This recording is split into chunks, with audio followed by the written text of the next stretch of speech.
Saludos a todos, saludos cordiales, saludos fraternos. Mi nombre es Enrique Aurelio de Samontes, soy maestrante de esta maestría en docencia virtual de la Universidad Nacional Experimental del Táchira. Eh, en esta disciplina, unidad curricular llamada Fundamentos Psicosociales y Didácticos de la Mediación Pedagógica en Ambientes Virtuales, bajo la conducción y guía del doctor Jesús Santiago Gómez. Yo estoy en la encrucijada hasta Aragua. Y bueno, es la presentación de mi investigación, de esta última evaluación de esta unidad curricular, que fue titulada de experto disciplinar, arquitecto del aprendizaje.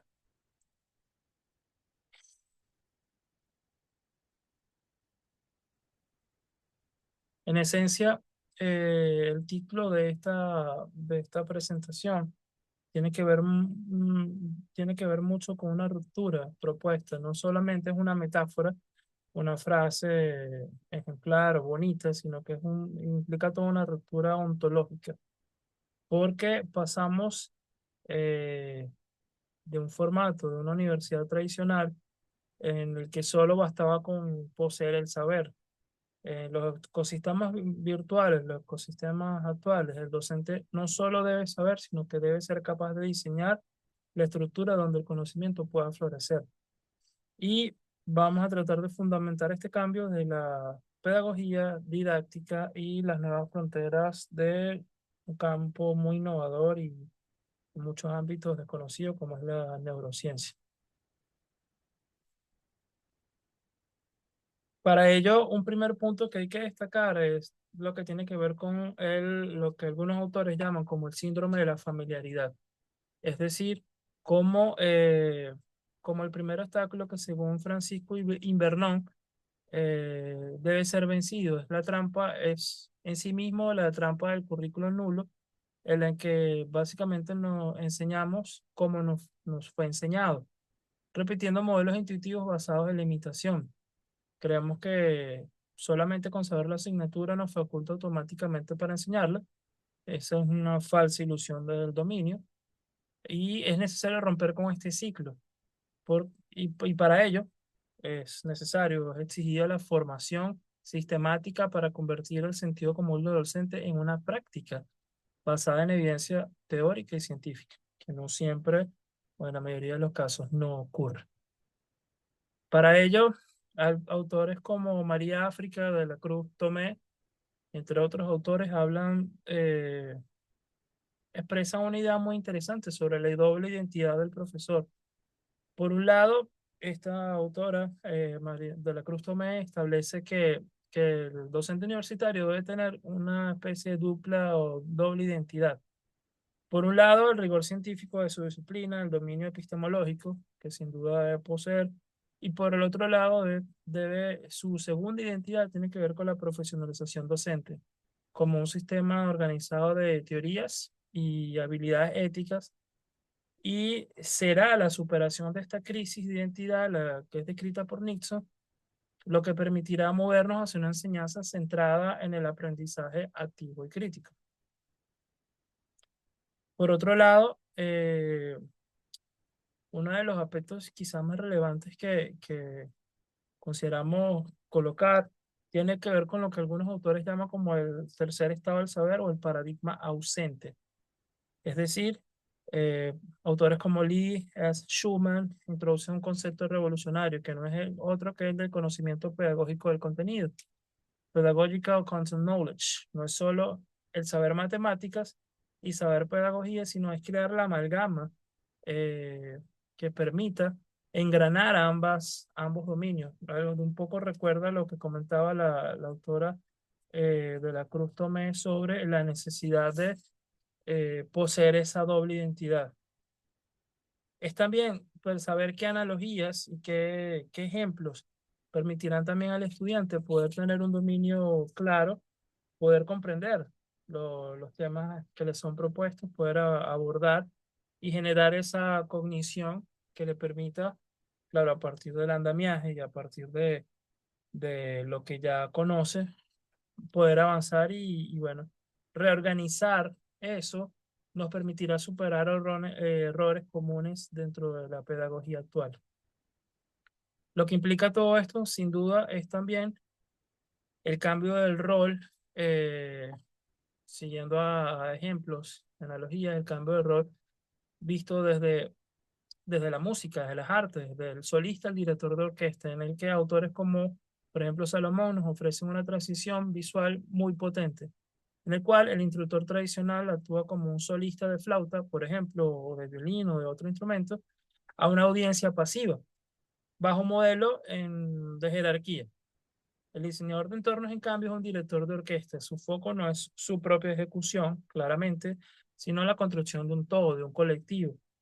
Aquí la evaluación deja de ser una comprobación de recepción para convertirse en un andamiaje donde el error es un valor de transformación. Es un nuevo abordaje también sobre el error y la corrección, que deja de ser punitivo y tiene que ser positivo porque es un factor que permite el avance, permite el crecimiento y la evolución.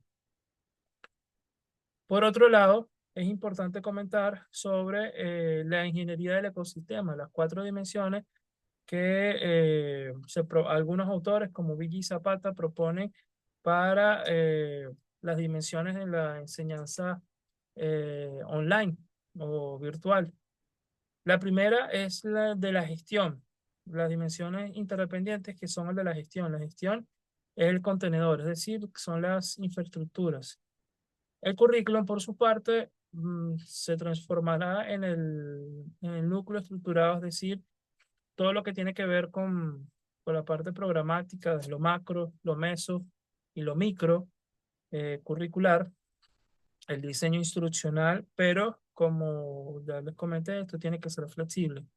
La didáctica, que sin duda será el motor a través de las estrategias tecnopedagógicas que permitirán eh, la cognición, el alcance de los descriptores de logro, del alcance de las competencias. Y por último, lo pedagógico, que es el corazón pulsante, es decir, es el sujeto de el proceso educativo como tal, y desde el punto de vista constructivista es el corazón de todo este sistema. Y como todo buen sistema, si una de las partes falla, pues sin duda todo el sistema colapsa. Y es algo a lo que debemos estar bien atentos. Por otro lado, el papel del profesor o del docente como e-moderator o como moderador online, en el que él se transforma básicamente en un catalizador de la red. En este sentido, autores como Gross y Silva destacan que en la virtualidad el docente enseña menos para moderar más. Es decir, no es tanto el oficio de enseñar clásicamente entendido, sino que es un moderador de conocimientos porque debe intentar modelar, equilibrar las cuatro habilidades necesarias, que son la técnica, que es la de dominio del software, lo administrativo, gestionar el flujo, lo pedagógico, correspondiente necesariamente a lo del feedback crítico, y sobre todo lo social. En un mundo, como sabemos, llenos de pantallas, eh, dispositivos, redes, la empatía, eh, sin una señal visual, sin una habilidad, no mantendría viva una comunidad de aprendizaje. Y eso es algo a lo cual no podemos hacer. Salmon, a su vez, Gilly Salmon propone un modelo de ascensión de 5 etapas, que correspondería al andamiaje del profesor. Básicamente es cuáles serían esos pasos para el alcance del éxito. Se proponen 5 etapas. La primera tiene que ver con la eh, socialización para tejer comunidad. Luego viene el intercambio de información, ¿sí? Eh, y claro, un step one, un primer paso debe ser el acceso y la motivación, en el que el tutor ayuda al estudiante, entre la comunidad se ayuda a superar barreras técnicas. Luego viene la parte ahora sí de socialización, en la que se construye una identidad online y el moderador interviene como, como un constructor o un tejedor de comunidad. Eh, el amalgamador, el que une toda esa comunidad. Luego viene una parte, un tercer paso que tiene que ver con la información, en el intercambio de información, lo que es normalmente los alumnos eh, se sobrecargan de información y entonces es allí donde el tutor debe filtrar, direccionar, priorizar y ir organizando de tal manera la información y todo lo que tiene que ver con lo, sí, lo técnico que debe aprender el estudiante, para luego pasar a una etapa de construcción del conocimiento en que se propone y se promueve la interacción de entre pares, lo que, como es el ejemplo de esta actividad en el que el doctor Santiago Gómez propone que hagamos esta presentación y nuestros compañeros comenten y evalúan. Y bueno, de alguna manera promueve y facilita el debate. Para, por último, en una etapa de desarrollo donde el estudiante finalmente adquiere eh, la autonomía y la capacidad metacognitiva, que es el fin último de todo este proceso. Bueno, ahora bien, tenemos un aspecto muy interesante a comentar que tiene que ver con una nueva frontera que incluso yo reconozco que es algo que bueno, que es desconocido para mí y que me parece interesante, visto que el doctor Santiago mencionó que ahora va a haber una materia con respecto a eso, así que estoy con grandes expectativas. Y sobre eso, muy interesante apareció para esta investigación, a partir de las lecturas realizadas y otras referencias que podemos consultar sobre la neurociencia para el desarrollo de la formación.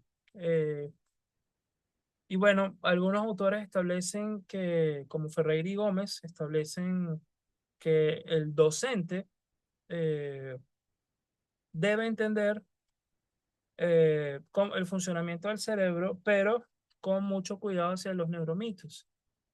Pasa muchísimo que hay neuromitos muy instalados, como algunas teorías de aprendizaje, incluso con los supuestos funcionamientos de los hemisferios, según la actividad que realicemos y la predominancia de un hemisferio sobre otro, cosa que se ha comprobado que son neuromitos. Hay que estar atento a eso, porque la neurociencia básicamente no te va a decir cómo dar una clase, porque saber qué parte del cerebro se ilumina por sí solo no va a orientar el proceso educativo. Eso necesita una interpretación pedagógica de esos datos biológicos. Y esa es una de las propuestas innovadoras bueno, que veremos seguramente con la nueva unidad curricular que dictará el doctor Santiago Gómez, en la que se produce sin duda un filtro cognitivo. Es como un eslabón perdido, donde la psicología cognitiva servirá de filtro entre los datos biológicos crudos y el aula. No se aplicarán escáneres al currículum, lo que hacemos es inferir que un entorno rico, colaborativo e iterativo favorecerá la plasticidad cerebral. Ese diseño didáctico es una intervención directa sobre la estructura biológica del aprendizaje del estudiante. Entonces, para resumirlo un poco, yo coloqué este letrero que dice: el diseño de entornos virtuales de enseñanza y aprendizaje rico, iterativo y colaborativos contribuyen para la permanente reestructuración del conocimiento de nuestro cerebro. Yo creo que sería un resumen bastante útil para lo que tendría que ver con la neurociencia en la educación. Y bueno, eso lleva a una síntesis en lo que veremos o tenemos que llegar a un nuevo ecosistema docente en el que debemos, en primer lugar, poder comprender la mente sin caer en falsos mitos o neuromitos de la educación. También un aspecto relevante en el nuevo ecosistema tiene que ver con el entorno, en el que sin duda tenemos un papel activo en el diseño de la arquitectura de las cuatro dimensiones ya mencionadas. Y un tercer aspecto tiene que ver con la guía, es decir, transformar nuestro dominio experto en un tema en específico, en un andamiaje social mediante las teorías del PSK que habíamos mencionado antes, porque sin duda, ser profesor hoy es dominar la intersección entre estos tres dominios. Es aquí donde se encuentra el nuevo rol docente, sobre todo en el ámbito virtual. Porque romper el molde nos va a llevar sin duda a una nueva visión, a una nueva profesionalización reflexiva. Eh, Me gustaría concluir con esta idea de Iberman y Wenger, que establecen que la formación pedagógica debe ser un revulsivo para cuestionar lo que queremos saber.